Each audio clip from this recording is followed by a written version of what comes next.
Friends, આજે આપણે લીલી ચોળી બટેટાનું શાક બનાવીશું. વઘાર માટે ટામેટા, ત્યારબાદ એક કુકરમાં તેલ ગરમ મૂકીશું. તેલ ગરમ થયા બાદ તેમાં રાઈ, જીરું, હિંગ, હળદર, ટામેટાને થોડી વાર માટે તેલમાં સાતળવા દઈશું. ટામેટા સુધરાઈ ગયા બાદ તેમાં આવે લીલી ચોળી, બટેકું એડ કરીશું. ત્યારબાદ તેમાં સ્વાદ અનુસાર મીઠું બધું મિક્સ કરીશું. થોડી વાર માટે તેલમાં સાતળવા દઈશું શાકભાજીને.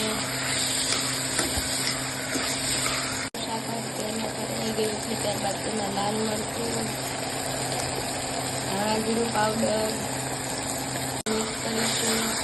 ત્યારબાદ તેમાં અડધો ગ્લાસ પાણી નાખીશું.